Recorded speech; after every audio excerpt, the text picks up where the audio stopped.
আপনি বিভিন্ন কমিশন গঠন করেছেন, তারপরে সেগুলো নিয়ে আলাপ আলোচনা চলছে, আমাদের রাজনৈতিক দলগুলোর সাথেও বৈঠক হচ্ছে, বৈঠকও তো শেষ পর্যায়ে যান।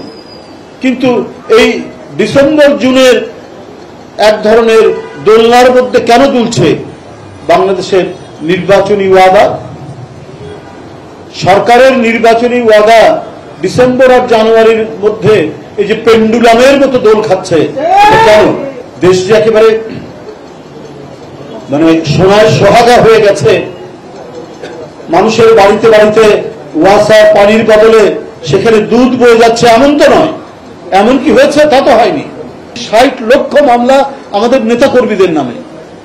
আপনি তো একটা কমিশন গঠন করে হোক বা দ্রুত দায়িত্ব পালন করে হোক, কাউকে দিয়ে, আইনজীবীদেরকে দিয়ে, এগুলো তো আজকে ৮ মাস আপনি ক্ষমতায় আছেন, এই মামলাগুলো তো প্রত্যাহার করা যেত। যমুনা ইলেকট্রনিক্স ঈদে ডাবল খুশি অফার সিজন 3, যে কোনো পণ্য কিনলেই পাচ্ছেন নিশ্চিত ঈদ উপহার। এই যে ৬০ লক্ষ মামলা এবং যে ঘটনাগুলো বললাম, এরই ফলশ্রুতি তো আপনারা আজকে ক্ষমতায়। এটার জন্য তো আপনি কিছুই করেননি। কেন আজকে আজও আমাদেরকে কেন আদালতের বারান্দায় বারান্দায় ঘুরে বেড়াতে হবে? সরকার একবারই কাজ করছে না, আমি সেটা বলবো না, হয়তো কিছু করছেন, কিন্তু যে ভোটাধিকারের জন্য আমাদের 15-16 বছরের সংগ্রাম, সেই ভোটাধিকার কেন বিলম্বিত হচ্ছে? সেটা নিয়ে কেন এত কথা হচ্ছে? কেন নির্বাচন এবং ভোটাধিকারের বিকল্প হিসেবে সংস্কারকে দাঁড় করাচ্ছে? সংস্কার কেন ভোটাধিকার আর গণতন্ত্রের বিকল্প হবে, নির্বাচনের বিকল্প হবে? আমরা ভোট নির্বাচন এবং ভোট প্রয়োগের কথা বললে আপনার সরকার আরো কিছু কথা সেগুলোকে বিকল্প এনে দাঁড় করছেন। তো গণতন্ত্র মানেই তো নির্বাচন, গণতন্ত্র মানেই তো হচ্ছে ন্যায় বিচার। তো সেগুলো কি করছে? প্রয়োজনীয় সংস্কার তো বিএনপি তো বলেছে বারবার। আপনি বিভিন্ন কমিশন গঠন করেছেন, তারপরে সেগুলো নিয়ে আলাপ আলোচনা চলছে, আমাদের রাজনৈতিক দলগুলোর সাথেও বৈঠক হচ্ছে, বৈঠকও তো শেষ পর্যায়ে যান। কিন্তু এই ডিসেম্বর জুনের এক ধরনের দোলনার মধ্যে কেন দুলছে বাংলাদেশের নির্বাচনী ওয়াদা? সরকারের নির্বাচনী ওয়াদা ডিসেম্বর আর জানুয়ারির মধ্যে এই যে পেন্ডুলামের মতো দোল খাচ্ছে, কেন?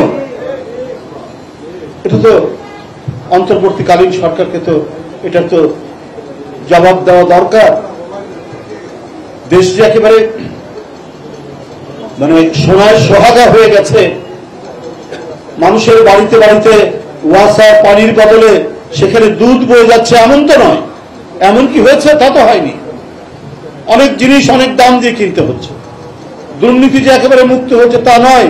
ফ্যাসিবাদের দোসররা বিভিন্ন জায়গায় বিভিন্ন ভাবে তারা এই প্রশাসনের মধ্যে অবস্থান নিয়ে আছেন। কই এদের ব্যাপারে এত বলার পরও তো কোনো পদক্ষেপ নেননি। একজন সচিব জনপ্রশাসনের, তার নামে খবরের কাগজে উঠলো যে 5 কোটি টাকা হলেই আমার চলবে, আমার আর বেশি দরকার নাই। তারপরেও তিনি বহাল তবিয়তে টিকে থাকেন।